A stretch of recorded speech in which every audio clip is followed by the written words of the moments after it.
year. Today we're going to speak about Rabbi Yakov Tzahlon, very, very famous rabbi of his time. I believe he was born in the year 1630, 1693 passed away. Now the Hayomi website organization would mark Tu B'Av as his Hilula. I think the actual date of his Hilula, his passing is not known, but I think it was the day he finished writing his book, the Or Harofim. I think it was the fifth part of the book, the Otzar HaChma, respectively, in the year 1682. So it will be marked by some communities on this specific day itself. He was a famous rabbi. He was a doctor also. He was a scribe and one of the famous Jewish Italian rabbis in his time. Now his family actually came. They were expelled from Spain and Portugal, part of the expulsions, and they would come, I think, eventually end up in Rome. And they were known as a family of rabbis and scribes and doctors. Very, very famous rabbi in that place and time.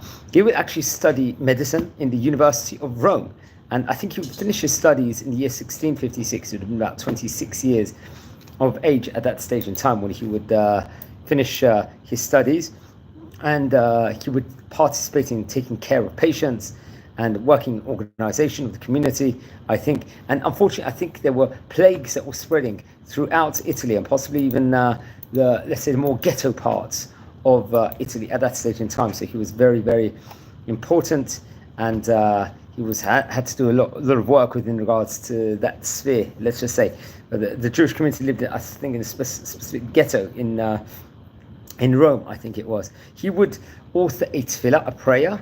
I think something. There's a special prayer called the Shavuot Harofim, if I'm not mistaken, and he would actually compile it together. Now, I think it was around 1656 was the year, and it was time period of the Roman Empire. The Jewish ghetto was under chief supervision of Giovanni Francesco, I believe, Negroni, and it was divided into 3 quarters. It was reported over. I think the first quarter, if I'm not mistaken, or Rova Aleph, I think there was various different people there. Jewish physician Hanania of Modigliano was appointed as medical inspector. In the second quarter, quarter B, let's just say, it was Gabriel of Larizia. And in the third quarter, the physician happened to be having Rabbi Yakov Tzahlon over there. While studying medicine, he would become ordained as a rabbi and was a member of the rabbinical court of the Roman community. Some of the sermons he delivered in the city were published, I believe, in the year 1682. He would serve as a rabbi in the Pereira area, which is, I believe, based in North Italy and the capital of the province that bears its name, let's just say.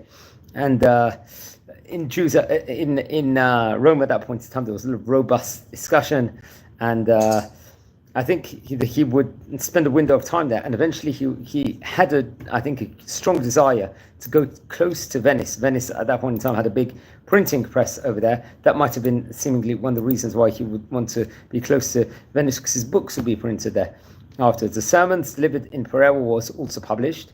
In addition to his Torah and medical activities, he was a distinguished poet also. Now, he composed an encyclopedia, Rabbi Yakov Tzahlon, called the Otzar HaChochamim, I believe that's what it was called. It was or you could call it that, actually, to be precise, Otzar HaChochmot, and it was divided, I think, into 3 different sections, if I'm not mistaken.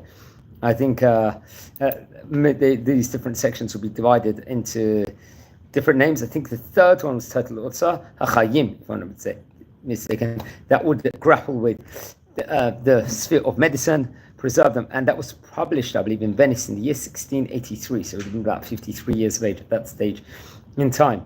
He would bring about in the Otzar Hagim, inside that chelek of the book, the rules of conduct of a physician, for example. I think it was will be translated also, this important work would be, it was I think it would be actually translated through another doctor.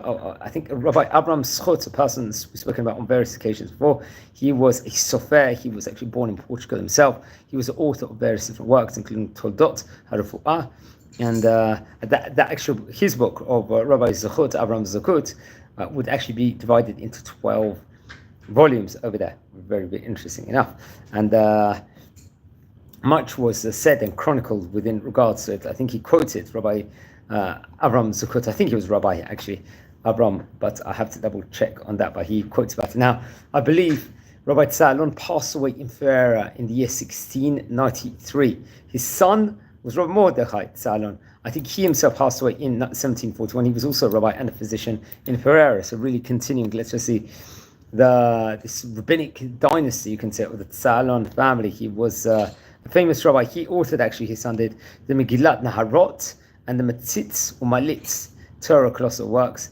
And I think he would also be a composer of various different songs, giving different halachic rulings. And I think printing, he was part of printing on the Sefer of the Pachat Yitzchak, if I'm not mistaken. And that's something we've spoken about before. And I think for specific piyutim, poems he would actually write, and was put inside the Beit Knesset of Panisi. I believe that was his son. Interesting enough. There's the Tzahlon Geretic Center on the Jerusalem Boulevard in Jaffa, which is adjacent to, I think it's actually a commemoration of his, in Tzahlon Hashadar Street, which is also named after him. Now let's explore some of the Torah books that he actually left, just to go back onto that. Otzar Chaim, as we said before, the Margaliyot Tovot, which is quoted, I think, in Tfilat HaRofim, the Kitzur Sefer Chovot HaLevavot, of the great rabbis of Chaye Even Pekuda, and the Sifron or HaDarshanim. I think there was other writings, also some of it in manuscript form, that was actually left over. I think his father was a famous rabbi, Rabbi Yitzchak Tzahlon, a rabbi we've spoken about before also. As we said before, they actually were among the feet of the sages inside Italy, Rome, when they came there. I think it's interesting. He would go on also to serve as in the community of immigrants from Catalonia and Aragon in Rome. And he would manage to really inspire the rabbis over there and manage communities registrars. I think the book, the Kol Yaakov, was very much written on Torah, and the Or Hadarashanim, which was also compiled over there. He was a big writer, writing many different things. And despite all the things going on, the plagues taking place at that stage in time, all the treatments he had to give, he was able still to write his works. And he was actually responsible, I think, for the medical management of the third quarter, as we said before, of the Jewish ghetto. And it's reported over that about 800 out of 4,000 residents of the ghetto died in this plague that there was, very sadly, at that point in time. I think it's interesting that in the book, the Margaliot Tovot, which we just spoke about before, was an abridgment of the book of the Chovot HaLevavot.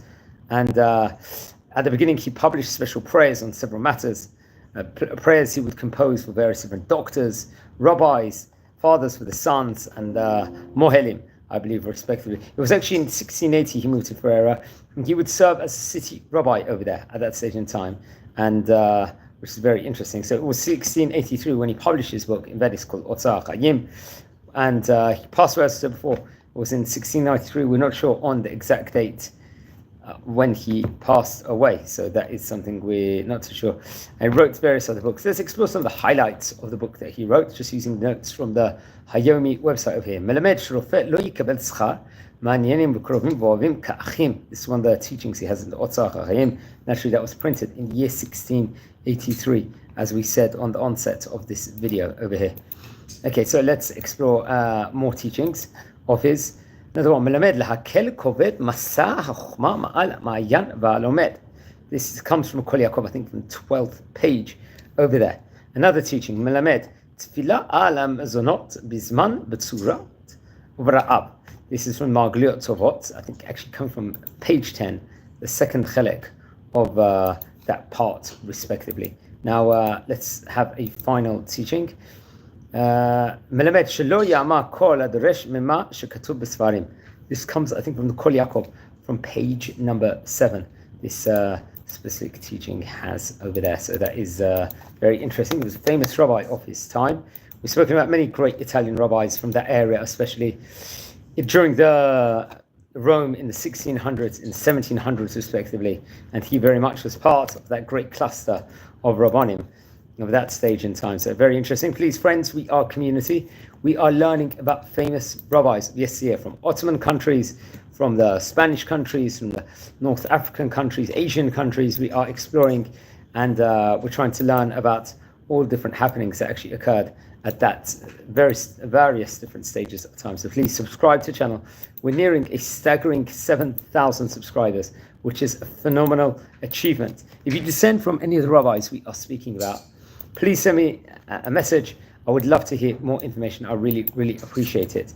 If you feel anyone is interested in watching these videos, please share these videos also to other people also, and help the community grow. And watch over all the other videos in the channel. Because on this channel, we're not just recording videos on great rabbis of yesteryear. We're trying to explore what were the famous synagogues of yesteryear, in famous communities. We go exploring different yeshivot also. Now, also on this channel, we have many various different other branches where we would look into insights on the daily page of Gemara. For example, we would do videos on current events, Parashat Shavua, the New Hebrew Month, Jewish festivals, so on and so forth. There's a lot we're coming through here in this channel. So please, really urging everyone to subscribe now. It's for free. I'm wishing you all a fantastic day and thank you for watching. I appreciate it. Thank you very much, everyone, and have